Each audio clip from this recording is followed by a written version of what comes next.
Welcome back to the Willow Creek Glow Up series. This is part 4. We are in the Foundry Cove section and we will be working on the lot that's first to the right. And the original base game build is actually done really nicely, but I'm still going to demolish it and try something new. The family that actually currently lives here are apparently millionaires, so I had to cheat their funds back down to 20,000. And then I was off. So this house plan actually came to me mostly in a dream, but I did want to keep aspects of the original, such as having stairs go up to a front porch and also having the yard on the side of the house and not the back. By the way, if you haven't seen this series before, I keep everything base game only so that anyone can access this house. There is an issue that I encountered in this one, however. It was meant to be a starter home because I've already done one starter home and then 2 base game builds, so we were due for another starter home, meaning that it could be a maximum of 20,000 simoleons only. But this is a really big lot, and the original house that was already here cost 53,563 simoleons. So I had an issue because I needed to fill the entire lot and make it a starter home, and I didn't think that was going to work, but I think I found a workaround.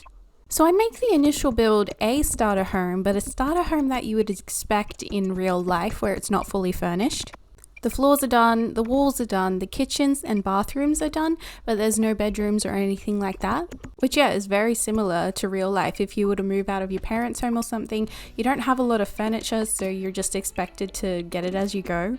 And I do actually play that scenario with my Sims a lot. I move them into a house that only has a kitchen and bathroom done. So if I do it, then I'm sure other people do it. So yes, the starter home version of this home, it ends up being 19,983 simoleons, and that's just with the kitchen and bathrooms. I had to use the cheap appliances, of course, so we have the cheap stove, the cheap fridge, the cheap sinks, cheap toilets in the bathrooms, cheap showers as well. I think it ended up looking really good though, especially with the amount of windows that I got in, and I had to have a front door that looked good because the puny ones, it just didn't look that great, so I like this red one that I put in. But once I finish this starter version of the house, I'll show you how it looks, and then I'm actually going to furnish the entire house. It just won't be a starter anymore, of course. In the fully furnished version, I need to keep the bathrooms and the kitchen in the current place, but I just upgrade the appliances. So I put in new toilets and I put in new appliances in the kitchen as well, because that's what you would do in real life. You'd just upgrade. I tend to steer away from the debug landscaping items, so all of the items I put down cost money as well. So in this case, I definitely couldn't have a lot of landscaping, but I think what I got is okay. I put a few trees around just for privacy, and then I managed to get a little bit of plants near the beginning. It also helps that terrain paint is free because that really dressed this up. You can see what I mean with the terrain paint in this clip, like it really just adds an extra dimension to what you put down. And that's pretty much it. That's what's in the starter. So I'll give you a little tour of just how it looks like in the kitchen and the bathrooms, and then we'll get started on the full entire build. Well, that was riveting, wasn't it? So let's get on to furnishing and cluttering this place up. Starting with the kitchen, of course. The kitchen is the heart of the home. I'm finding it hard to make these homes unique after doing so many base game builds. I mean, especially in the kitchen, but I found this mug display. I don't think I've seen it before, so I had to put that down. Only one swatch, but it is pretty cute.